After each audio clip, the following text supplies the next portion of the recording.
सूरसम्राज्ञी आशा भोसलेंचं हृदयविकाराच्या झटक्यानं निधन.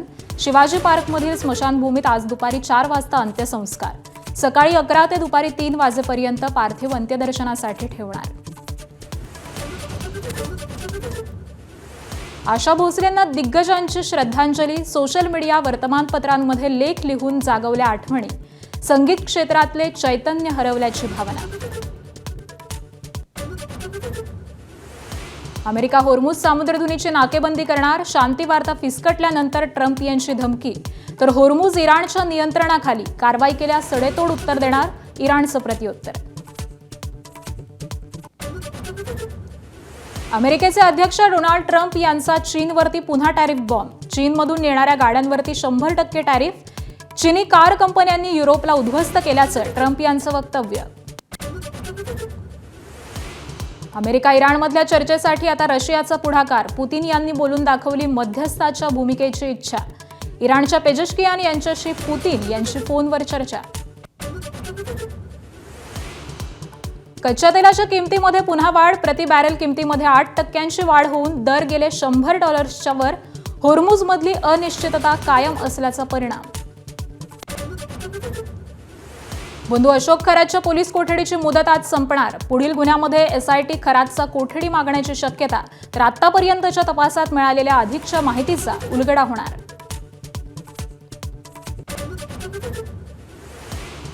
नाशिकमधील IT कंपनीतील लैंगिक अत्याचार आणि धर्मांतर प्रकरणी 6 आरोपींना न्यायालयीन कोठडी.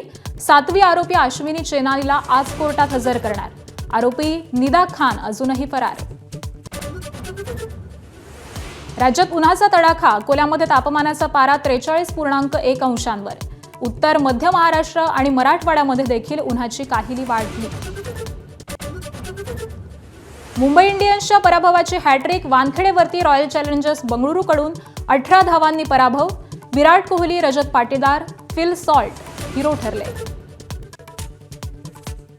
तर दशकानुदशकं भारतीयांच्या मनावरती अधिराज्य गाजवणाऱ्या सूरसम्राज्ञी आशा भोसले यांचं काल निधन झालं. मुंबईतील ब्रीच कँडी रुग्णालयामध्ये वयाच्या 93व्या वर्षी त्यांनी अखेरचा श्वास घेतला. आशा भोसलेंच्या पार्थिवावरती आज दुपारी 4 वाजता शिवाजी पार्क इथल्या स्मशानभूमीमध्ये शासकीय इतमामात अंत्यसंस्कार केले जाणार आहेत. त्याआधी त्यांचं पार्थिव हे लोअर परळमधील निवासस्थानी सकाळी 11 वाजल्यापासून दुपारी 2 वाजेपर्यंत अंत्यदर्शनासाठी ठेवण्यात येणार आहे. दुपारी 4 वाजता मुख्यमंत्री, दोन्ही उपमुख्यमंत्र्यांसह इतर महत्त्वाचे नेते अंत्यसंस्कारासाठी उपस्थित राहणार आहेत. भारतरत्न आणि गानसम्राज्ञी लता मंगेशकर यांची लहान बहीण असलेल्या आशा भोसले यांना हिंदी सिनेसृष्टीची वर्सटाईल गायिका म्हणून ओळखलं जायचं. तब्बल 6 दशकं त्यांनी इंडस्ट्रीमध्ये आपल्या गाण्यांना आवाज दिलाय. त्यांनी केवळ हिंदीमध्येच नाही तर मराठी, बंगाली, गुजराती, तमिळ, तेलुगू अशा अनेक भाषांमध्ये गाणी गायली आहेत. हिंदी सिनेसृष्टीतील दिग्गज संगीतकार RD बर्मन, OP नय्यर, सचिन देव, लक्ष्मीकांत प्यारेलाल यांच्यासोबत त्यांनी अनेक अजरामर गाणी गायलेली आहेत.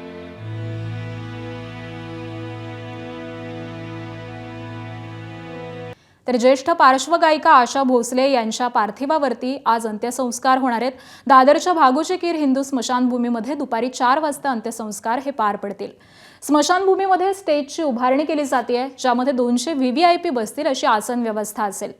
राज्य सरकारकडून आजचे सगळे शासकीय कार्यक्रम आणि सांस्कृतिक कार्यक्रम हे रद्द करण्यात आलेत. दरम्यान सकाळी 10:30 ते दुपारी 2 या वेळेमध्ये कासा ग्रँड इथल्या राहत्या घरी आशाताईंचं अंतिम दर्शन हे घेता येणार आहे.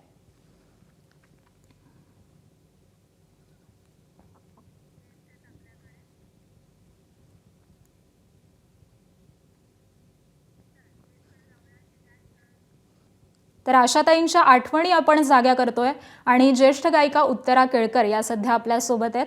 आपण त्यांच्याशी आशाताईंच्या आठवणीमध्ये संवाद साधूयात. उत्तराताई नमस्कार. उत्तराताई, खरं तर तुम्ही आशा भोसलेंना इतकी वर्ष अगदी जवळून पाहताय, त्यांना तुम्ही अनुभवलंय, त्यांच्याबरोबर संवाद साधलाय. त्यांच्या या संपूर्ण वाटचालीतली सौंदर्य स्थानं तुम्हाला कोणती आवडतात किंवा त्यांच्या आज नेमक्या कोणत्या आठवणी तुम्हाला प्रकर्षाने जाणवत आहेत? खूप आठवणी. पहिल्यांदा त्यांना भावपूर्ण श्रद्धांजली. ओम शांती. खरं म्हणजे अनेक वर्ष त्यांची आणि माझी ओळख आहे आणि असा बऱ्याच वेळा त्यांच्या घरी पण जाण्याच्या काहीतरी कारणानिमित्त माझा योग आलेला आहे. पण प्रत्येक वेळी मला हे जाणवलेलं आहे की एक आंतरराष्ट्रीय कीर्तीची गायिका आपल्याशी बोलते आणि आपण त्यांच्यापुढे कोणीच नाही होत, पण त्या इतक्या साधेपणाने बोलायच्या की त्या जाणवून पण द्यायच्या नाहीत की त्या एवढ्या दिग्गज गायिका आहेत, हे जाणवून सुद्धा द्यायच्या नाहीत त्या. इतक्या त्या साधेपणाने वागायच्या. म्हणजे साधं घरी गेलं, घरी ते चहा कॉफी हे तर त्या विचारणारच खायला वगैरे, पण त्याच्यानंतर बाहेर पडताना त्या लिफ्टपर्यंत पोचवायला यायच्या. हे सुद्धा मला खरंच कमाल वाटायची. आणि त्यांच्यावरती मी कार्यक्रम करायचे, सलाम आशा म्हणून. म्हणजे त्यांची व्हर्सिटॅलिटी लक्षात घेऊन वेगवेगळ्या टाईपची गाणी असा मी तो कार्यक्रम बसवला होता. म्हणजे तो माझा एक प्रयत्न होता आणि त्यांना मी लिहिलं होतं पण की मी हा प्रयत्न करते, तुमचे आशीर्वाद मला पाहिजेत. आणखीन त्यांना आनंद झाला मी हा कार्यक्रम करते ते. मग जेव्हा 25 वर्ष पूर्ण झाली, अबुधाबीला झाला होता, तेव्हा मी त्यांच्या घरी गेले. घरी गेल्यानंतर म्हणजे नमस्कार करायला गेले होते, तर तेव्हा मला म्हणाल्या की कुठची गाणी याच्यात घेतलीस, मग हे का नाही घेतलंस, ते का नाही घेतलं, असं मी इंटरेस्टने त्या विचारत होत्या. किंवा मला म्हणाल्या की एकदा मला पण बोलाव चीफ गेस्ट म्हणून ह्या कार्यक्रमाला, तू सलाम आशा. तर मी म्हटलं नाही हो, एवढं माझं डेअरिंग नाही आहे की तुमची अजरामर झालेली गाणी मी तुम्हाला ऐकवायची, तुम्ही ऑडियन्समध्ये बसणार आणि मी स्टेजवरनं तुम्हाला ऐकवायची, याची मला म्हणजे हिंमत नाही होणार.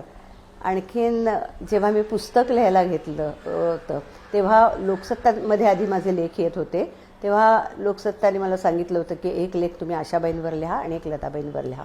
त्या आशाबाईंचा लेख पूर्ण झाल्यावर तो पब्लिश होण्याच्या अगोदर मी त्यांना फोन केला होता की आशाबाई मला तुम्हाला लेख वाचून दाखवायचा आहे, तो घरी येऊन वाचून दाखवू का फोनवरती वाचून दाखवू. तर त्या म्हणाल्या नाही नाही, तू घरीच ये आणि मला समोर बसून वाचून दाखव. आणि त्याचं नाव मी ठेवलं होतं. मला विचारलं ह्याचं नाव काय ठेवलं आहेस तू ह्या लेखाचं. तर मी म्हटलं आशाताई आनंदाचा खळाळता झरा असं मी नाव ठेवलं होतं. तर मला म्हणाले मग या झऱ्यासारखंच तुझ्या लेखनाला फ्लो आहे आणि छान लिहिलं आहेस तू लेखा असं. एकदा मला आठवतं आहे की त्यांचा मुलगा जेव्हा गेला तेव्हा मी आणि रवींद्र साठे त्यांना भेटायला गेलो होतो. आणि भेटायला गेल्यानंतर त्या इतक्या खंबीर होत्या, त्या जराही रडल्या नाहीत. केवढं दुःख झालं असेल त्यांना, आपला मुलगा जावा, ही किती दुर्दैवी गोष्ट होती. पण ते म्हणाल्या मी रडायचं नाही असं ठरवलं आहे आणि रोजची कामं मी आता करायला लागलेली आहे, माझी रेकॉर्डिंग्स वगैरे. म्हणजे त्यावेळी पण असं आम्हाला इतकं जाणवलं ते, तेव्हा मी आणि साठे निघताना एकदम दोघंही वेगळ्या पद्धतीने आम्ही बोललो, पण अर्थ तोच होता की गाणं तर शिकण्यासारखं आहेच तुमच्याकडनं, पण त्या व्यतिरिक्त जीवनसुद्धा कसं जगावं हे सुद्धा तुमच्याकडनं शिकण्यासारखं आहे. अशा अनेक आठवणी आहेत. एकदा यशवंत देव माझे गुरु आणि संगीत दिग्दर्शक, तर त्यांचा काहीतरी 85वा वाढदिवस होता आणि त्या पार्ल्याला आशाबाईंच्या हस्ते त्यांचा सत्कार होता. तर त्या सत्काराच्या वेळी त्यांना लोकांनी आग्रह केला की तुम्ही गाणं म्हणा यशवंत देवांचं वगैरे, पण लोक फरमाईश करत होते ते वेगळ्याच म्युझिक डायरेक्टरची करत होते. तर ते म्हणाले नाही आज वाढदिवस देवसाहेबांचा आहे तर तुम्ही त्यांची गाणी मला रेकमेंड करा. तर ते म्हणाले कोणाला ऑडियन्समधून सांगता येतील का. तर मी पुढेच बसले होते, तर मी असं त्यांना पुढेच बसल्यामुळे सांगितलं ही गाणी आहेत ती. तर मला म्हणाले नाही तू स्टेजवर ये. आणि स्टेजवर आल्यावर मला घट्ट मिठी मारली आणि त्या म्हणाल्या की ही उत्तरा ही 50 वर्षापूर्वी जवळजवळ माझ्याबरोबर कोरस गायला उभी असायची, पण आता बघा तिचं किती नाव झालं आहे. मी तिला सांगितलं तुझा आवाज चांगला आहे, तू अजिबात कोरस गाऊ नको, तू सोड, तुझी घरची बॅकग्राऊंड पण सगळी चांगली आहे, तुझा नवरा एवढा आर्किटेक्ट आहे आणि तुला काही जरूर नाही आहे. माझी मजबुरी होती म्हणून मी कोरसनी सुरुवात केली माझ्या आयुष्याची, पण तुझी काही मजबुरी नाही आहे, तू सोड. आणि त्यांनी हा मला मोलाचा सल्ला दिला आणि तो मी ऐकला. आणि त्या म्हणाल्या बघा आता आज तिचं केवढं नाव झालेलं आहे. तर त्यांचे ते शब्द खरे ठरले आणि मला मिळायला लागले रेकॉर्डिंग्स तेव्हा नंतर 50 वर्षापूर्वीचं मी सांगते आहे तुम्हाला. आणि मग त्याच्यानंतर विसरशील खास मला हे गाणं होतं. तर त्या म्हणाल्या मला देवांचं हे गाणं एवढं सगळं आठवत नाही आहे, तर आपण दोघी मिळून म्हणूया. तर मला अतिशय आनंद झाला आणि आम्ही दोघी मिळून ते गाणं म्हणजे लोकांना ऐकवलं. आणि कॅमेरे नुसते हजारो कॅमेरे तिकडे लागलेले होते, लोक व्हिडिओ करून घेत होते व्हॉट्सॲपवरती वगैरे. असं सगळ्या आठवणी आहेत. असं त्यांना म्हणजे वाटलं नाही तुम्ही की सांगताय खरं तर उत्तराताई तुमचे आशाताईंशी किती जवळचे संबंध होते हे यावरून दिसतंय. खरं तर मला असं वाटतं की जशी एखादी नदी सरिता असते की कोणताही अडथळा आला तरी ती त्यातून वाट काढते आणि पुढे चालत राहते. आशाताईंचं आयुष्य म्हणजे ही एखादी नदीच आहे की इतके कठीण प्रसंग त्यांच्या आयुष्यात आले परंतु त्यांनी सगळ्यांना समृद्ध करून टाकलं. तर एखाद्या गायिकेच्या आयुष्यात हे असे प्रसंग जेव्हा येतात तेव्हा त्यांचा सूर कुठेही हलला नाही, हे किती अवघड असतं.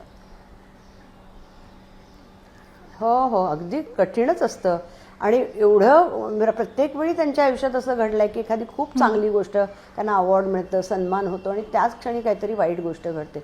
असं त्या नेहमी म्हणायच्या, काही ना काहीतरी होतच असतं माझ्या आयुष्यात.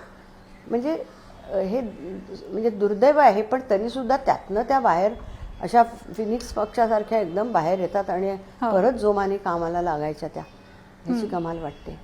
आणि असं वाटलं पण नाही त्या म्हणजे 93 वय होतंच त्यांचं, म्हणजे चालू होतं 93, पण इतक्या त्या उत्साही होत्या. मला एकदा त्या म्हणाल्या होत्या, त्यांच्या घरी गेले होते तेव्हा, की मला ना 2दा तरी घराच्या बाहेर पडल्याशिवाय चैन पडत नाही. म्हणजे मी पडतेच ह्या वयाला पण असं. म्हणजे इतक्या त्या उत्साही होत्या, उत्साह भरलेला होता त्यांच्यात अगदी.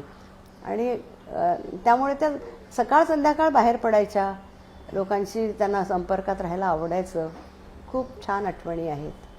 आणि वाटलं नाही की म्हणजे माझा विश्वास बसेना की त्या गेल्या ते, कारण नेहमी त्यांना असं उत्साहीच बघितलेलं आहे ना. आणि एकदम काल त्यांच्या जाण्याची वार्ता आली. खरं तर उत्तराताई, तुम्ही सलाम आशा या तुमच्या कार्यक्रमाचा उल्लेख केलात आणि आम्ही देखील ऐकलंय की आशाताईंनी त्या कार्यक्रमाचं खूप कौतुक केलेलं होतं. त्यावेळी तुमच्या अनेक गप्पा झाल्या असतील त्यांच्याबरोबर, तर तेव्हाची काही अशी मिश्किल आठवण आहे का की जी तुम्हाला आत्ता प्रकर्षानं जाणवतीये? नाही, तेव्हा त्या मला म्हणाल्या होत्या की अगं तू हा कार्यक्रम करतेस, पण मी अजून बघितलेलं नाही, तर मलाच एकदा चीफ गेस्ट म्हणून बोलव ना या कार्यक्रमाला, आणि मी तुला एक अरेंज करून देऊ का कार्यक्रम. माझ्या भरपूर ऑर्गनायझर्स ओळखीचे, मी तुला ऑर्गनाईज करून देते आणि मला बोलव तू चीफ गेस्ट म्हणून. तर मी म्हटलं नाही नाही, अशा ते तुमच्यासमोर मला गायला हिंमत होणार नाही. लोकांच्या समोर गाणं वेगळं, आणि तुमचीच गाणी, एवढी प्रसिद्ध गाणी तुमच्यासमोर ऐकवायची, तुम्ही ऑडियन्समध्ये बसणार आणि मी स्टेजवरनं तुम्हाला ऐकवायची, हे डेअरिंग काय मला होणार नाही, असं मी त्यांना म्हटलं होतं. तर त्याच्यावर हसायला लागल्या त्या. अशा चांगल्याच आठवणी आहेत सगळ्या माझ्या त्यांच्याबरोबरच्या. म्हणजे अशा काय वारंवार माझ्या भेटी होत नव्हत्या किंवा फोनवर पण बोलणं होत नव्हतं. कधीतरी वाढदिवसाला मी फोन वगैरे करायचे, पण जेव्हा कधी 5-6 वेळा मी त्यांच्या घरी गेले तेव्हा खूप छान अनुभव आला. उत्तराताई, खरं तर त्यांची असंख्य गाणी आपल्या सगळ्यांचीच आवडीची आहेत, पण तुमच्या आवडीचं सगळ्यात जास्त आवडीचं गाणं कोणतं आहे आणि त्या गाण्याची एखादी झलक तुम्ही गुणगुणू शकता का? खरं तर आशाताई आज आपल्यात नाही आहेत, पण त्यांचा आवाज, त्यांच्या आठवणी कायम आपल्यासोबत राहणार आहेत, तर त्यांच्यासाठी एखादं गाणं. असे 2-3 ओळी मी म्हणून दाखवते, अगदी. कारण असंख्य गाणी आहेत त्यांची, आणि म्हणूनच एक एक्सरसाइज व्हावा गळ्याला. त्यांची गाणी इतकी कठीण असतात आणि तो गाण्याचा एक एक्सपिरियन्स मिळावा आणि एक्सरसाइज व्हावा घशाला. शिवाय इतकी सुंदर सुंदर गाणी त्यांनी अजरामर केलेली आहेत, तर ती आपण प्रयत्न तरी करावा म्हणून मी तो करत होते. पण 1% जरी मला त्याच्यातलं आलं असतं तरी तो प्रोग्राम सक्सेसफुल झाला असं मी समजले असते. पण अगदी 2 ओळी म्हणून दाखवते मी, आणि त्याच्यावरच आपण एंड करूया. दयार दिल की रात में चराग सा जला गया, दयार दिल की रात में चराग सा जला गया, मिला नहीं तो क्या हुआ, वो शक्ल तो दिखा गया, दयार दिल की रात में चराग सा जला गया. वाह, धन्यवाद उत्तराताई, तुम्ही आमच्याशी संवाद साधलात, आशाताईंच्या इतक्या आठवणी तुम्ही जाग्या केल्यात. आभार आपले याबद्दल. थँक्यू. तर अशा असंख्य आठवणी आशाताईंच्या अनेकांसोबत जोडल्या गेलेल्या आहेत. उत्तरा केळकर आपल्याशी संवाद साधत होत्या. त्यांनी देखील असंख्य त्यांच्या आयुष्यातल्या आठवणी आत्ता बोलून दाखवल्या. आशाताईंसाठी गाणं देखील गायल्या त्या. खरं तर हेच आशाताईंचं प्रेम आहे रसिकांवरती, त्यांच्या जवळच्या व्यक्तींवरती, सगळ्यांवरतीच त्यांनी भरभरून प्रेम केलं. प्रसन्न चेहऱ्याच्या आशाताई असायच्या. त्यांच्या आयुष्यामध्ये कितीही मोठे प्रसंग आले, संकट आली, तरी त्यांच्या चेहऱ्यावरची ती प्रसन्नता कधीही कमी झालेली नव्हती आणि तीच त्यांच्या गाण्यामध्ये देखील आयुष्यभर दिसली. बीडच्या गेवराईमध्ये शिवरायांचा पुतळा बसवण्यामध्ये आलेला होता, त्यामुळे वाहतुकीला अडथळा निर्माण झाला होता. आता शिवरायांचा अश्वारूढ पुतळा अधिकृत जागेवरती बसवण्यात येणार, शिवप्रेमींनी माहिती दिली आहे. बीडच्या परळीतील मस्साजोगचे सरपंच पोटनिवडणुकीसाठी अर्ज दाखल करण्याचा आज शेवटचा दिवस. मस्साजोगची निवडणूक बिनविरोध करण्याचा देशमुख कुटुंबियांचा प्रयत्न. संतोष देशमुख यांच्या पत्नींनी सरपंच पदासाठी अर्ज भरलाय. नाशिकमधील बंधू अशोक खरातच्या पोलीस कोठडीची मुदत आज संपतीये. अशोक खरातला नाशिक जिल्हा सत्र न्यायालयामध्ये हजर करणार. तिसऱ्या गुन्ह्यामध्ये खरात विरोधात काय माहिती मिळाली ही कोर्टाला सांगणार. एसआयटी खरातच्या पोलीस कोठडीची मागणी करण्याची शक्यता आहे. ईडीकडून बंधू अशोक खरातच्या मालमत्तेची तपासणी सुरू. खरातच्या ईशान्येश्वर मंदिर, फार्म हाऊस, कार्यालयासह वेगवेगळ्या ठिकाणी असलेल्या जमिनीची ईडीकडून पाहणी. एसआयटी अधिकाऱ्यांसोबत ईडी पथकाची संयुक्त कारवाई सुरू असल्याची सूत्रांची माहिती. पंढरपूर शहरामध्ये एका तरुणीवरती ऍसिड हल्ला. संबंधित पीडित तरुणीवरती उपचार सुरू. ऍसिड हल्ला करून तरुण फरार. सीसीटीव्हीच्या माध्यमामधून आरोपीचा शोध सुरू. पिंपरी चिंचवडमध्ये पीएचडी विद्यार्थिनीची गळफास घेत आत्महत्या. शास्त्रज्ञ असलेल्या प्राध्यापकाकडून वर्षभरापासून सुरू होता छळ. या प्रकरणी बोटॅनिकल सर्व्हे ऑफ इंडियाचे प्राध्यापक सहाय्यक संचालक बिन्नियमी यांना अटक, तर संबंधित तरुणाचा ते गाईड होते. नाशिकमधील टीसीएस कंपनीमधील अत्याचार आणि धर्मांतर प्रकरणातील आरोपी अश्विनी चेनानीला आज कोर्टामध्ये हजर करणार. चेनानीची पोलीस कोठडी आज संपणार आहे. ऑपरेशन मॅनेजर असलेल्या चेनानीनं तरुणीच्या तक्रारीकडे दुर्लक्ष केल्याचा ठपका आहे. नाशिकमधील टीसीएस कंपनीमधील महिला कर्मचाऱ्यांचं लैंगिक शोषण आणि धर्मांतर प्रकरणी केंद्रीय तपास यंत्रणा सक्रिय. केंद्रीय तपास यंत्रणांकडून गोपनीय पद्धतीनं प्रकरणाची चौकशी सुरू असल्याची सूत्रांची माहिती. काही खास मॉड्यूल सामील आहेत का याचाही तपास सुरू आहे. वाशिमच्या शेलू बाजार इथं 4 ज्वेलर्सच्या दुकानामध्ये चोरी. पोलीस चौकीपासून हाकेच्या अंतरावरती असलेल्या ज्वेलर्सच्या दुकानामध्ये ही चोरी झाली आहे. शटर तोडून सोनं चांदीचे दागिने लंपास. पोलिसांच्या कार्यक्षमतेवरती सवाल. गोंदियामध्ये झालेल्या भीषण अपघातामध्ये मृत्यू झालेल्या दोघांची ओळख पटली. अंकुर शहारे आणि रितिका जांभूळकर असं मृत्यू झालेल्या दोघांची नावं आहेत. अरुणा शहारे गंभीर जखमी. लग्न समारंभासाठी स्कूटीनं जात असताना भरधाव ट्रकनं धडक दिल्यामुळे अपघात झाला होता. नांदेडमधील नायगाव तालुक्यामधील रस्त्याची दुरावस्था. 1.5 वर्षांमध्येच लाखो रुपये खर्चून बांधण्यात आलेल्या रस्त्याला जागोजागी भगदाड पडलाय. रस्ता म्हणजे मृत्यूचा सापळा. दोषींवरती कारवाईची स्थानिकांची मागणी. नाशिकच्या मनमाडला भीमोत्सवामध्ये ज्ञानेश्वर बावळे महाराजांनी कीर्तनामधून केला जागर. खास शैलीमध्ये शिवशाहू फुले आंबेडकरांच्या विचारांवरती प्रकाश टाकला. समाजामधील अनिष्ट रूढी परंपरांवरती कीर्तनामधून घणाघात. राज्यात उन्हाचा तडाखा वाढला. विदर्भामध्ये तापमानाचा पारा 43.1 अंशांवरती. पुढील 5 दिवसांमध्ये कमाल तापमानामध्ये 2 ते 3 अंश सेल्सिअसनं वाढ होईल असा हवामान विभागाचा अंदाज आहे.